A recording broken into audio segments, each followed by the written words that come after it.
Out of thousands of persons who may try to achieve perfect consciousness, only a few may attain it, and even among those who attain it, hardly a few may truly know the real Lord. The five physical energies, which are earth, water, fire, air, and sky, the three mental energies, which are mind, intelligence, and ego, and the three attributes, which are goodness, passion, and ignorance, are all controlled by the Supreme Lord, who is the cause of the creation, manifestation, as well as destruction.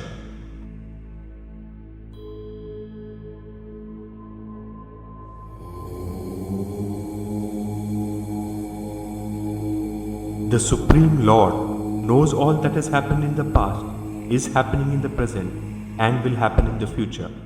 The Lord also knows all living beings, but no one hardly knows the Lord. Devotion to other specific gods, which is a transactional relationship, bestows only certain material benefits which are only temporary in nature.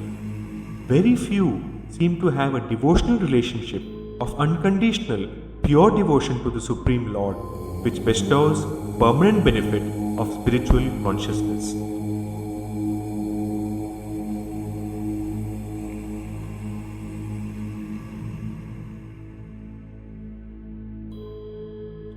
Those who have completely come out of all the previous sinful actions and then observe pious practices are freed from all dualities and delusion when they engage themselves in pure devotional services with full determination. All prosperity in the blink of an eye will be taken away if devotional services are offered fearing God or with a motive to show off one's prosperity, or without gratitude towards the Supreme Lord.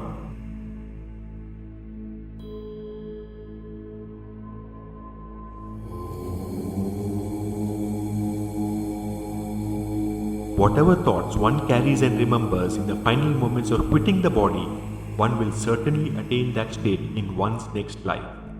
If we keep engaging in the Lord's devotion on a regular ongoing basis, whenever our final moment arrives, we shall naturally find ourselves in good thoughts and remembering the Lord. This way, even if our soul may not attain the final liberation, after our soul's rebirth, we can resume our journey in the path of devotional service to the Lord and continue our efforts to attain the ultimate liberation.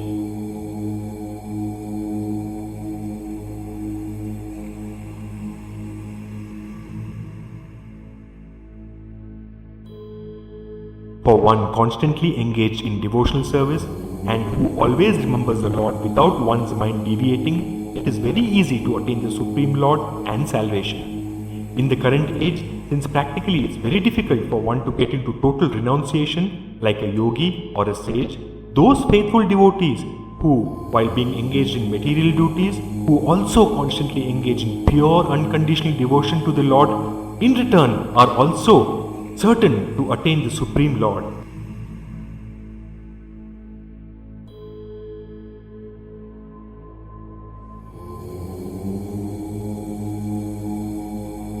That which is said to be unmanifested and infallible, that which is known as the supreme destination, that place from which, having attained, one never returns, that is Lord's supreme abode. One can, by performing unconditional devotion to the Lord, escape the cycle of manifesting in the material universe and reach the eternity of the spiritual universe in the supreme abode of the Supreme Lord. For a more lucid and simple explanation, along with its contemporary relevance, you can refer The Essence of Bhagavad Gita, the book authored by Ganesh Rao, available for you to purchase on Amazon. One who is in the path of pure devotional service attains the Supreme by achieving and even surpassing all the benefits which he would otherwise attain from studying the Vedas, performing sacrifices, penance, charities, and all such pious activities. Liberation or salvation need not always be linked to death or afterlife. Even during a lifetime, our pious and pure devotional practices can reward us with liberation from all our material problems related to our financial, professional, health, personal, or relationship issues.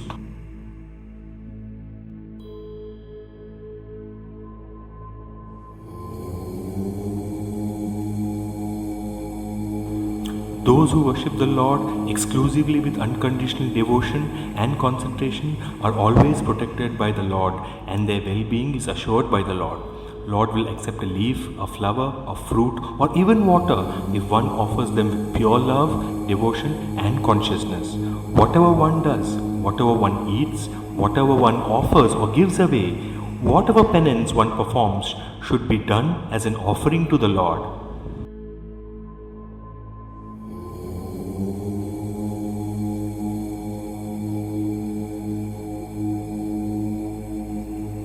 All living entities are equal to the Lord. The Lord is neither hateful nor partial to anyone, but those who render true devotional service to the Lord are in the Lord, and the Lord is in them. All those who offer pure devotion are equally dear to the Lord, irrespective of their gender, wealth, status by birth, or by occupation. The Supreme Lord will never let down a true devotee whose body, mind, and soul are always engaged in the Lord's devotion.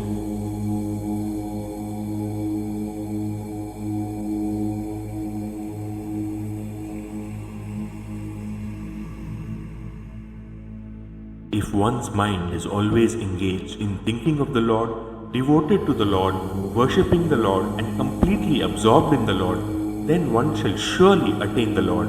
The Lord is not impressed by any costly offerings and accepts even mere water as an offering from his true devotees if offered with true love and devotion. That is the significance behind the chanting Shri Krishna Arpanamastu, which means I offer this to Lord Krishna before consuming any food, ourselves, and while making any offerings and sacrifices to the Lord.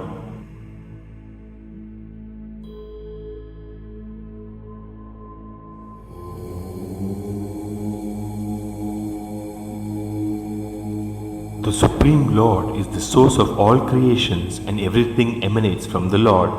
Knowing this, the learned worship the Lord with great devotion. If Lord Brahma is the grandfather, then the Supreme Lord is the great-grandfather of all living beings. The Supreme Lord is the Supreme Divine, the Supreme Abode, the purest, the absolute truth, the eternal, the transcendental, the unborn, the greatest, and the original Supreme Personality. For a more lucid and simple explanation, along with its contemporary relevance, you can refer The Essence of Bhagavad Gita, the book authored by Ganesh Rao, available for you to purchase on Amazon. Intelligence, knowledge, freedom from delusion, forgiveness, truthfulness, control of senses and mind, happiness and distress, birth and death, fear and fearlessness, non-violence, equanimity, contentment, austerity, charity, fame and infamy, these various attributes of living beings are all created by Supreme Lord alone. The Lord is the cause or seed of all creations, and no being, moving or non-moving, can exist without the Lord.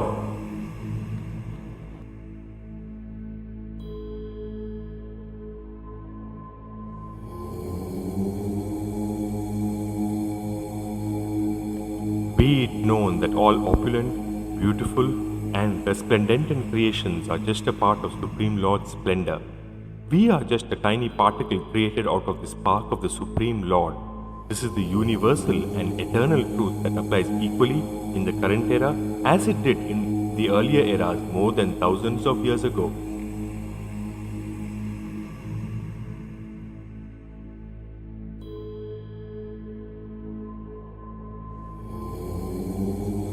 Lord's true cosmic universal form or Vishwarupa, with countless mouths, countless eyes, countless wonderful sights, the Lord's celestial form is decorated with many divine ornaments, holding many unpraised weapons, wearing celestial garments and garlands, and divine fragrances smeared all over the body, is all a wonderful, brilliant, endless, all-pervading sight to behold.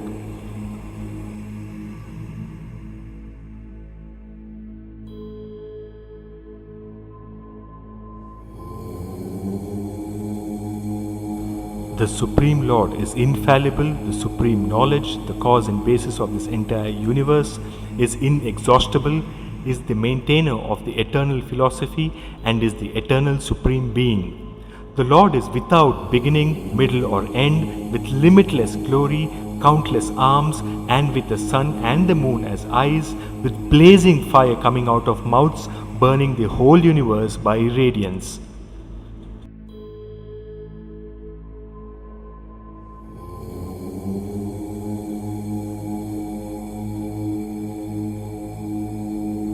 The Supreme Lord is not only the creator of the entire universe, but also the great destroyer of evil, the all-devouring supergiant.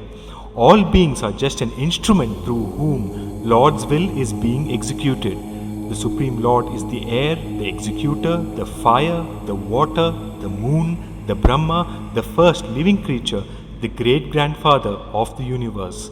The Supreme Lord is everything with unlimited prowess, limitless might, and is all-pervading.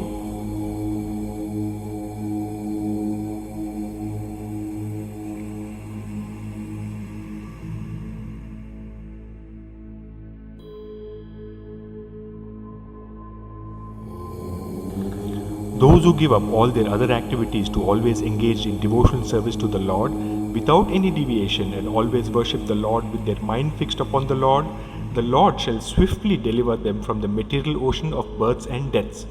If one cannot take up direct devotional practice, then one can first start by acquiring knowledge, then move on to the next better stage of meditation, and then to the even better stage of giving up the results of one's fruitive actions, by which one can attain ultimate peace.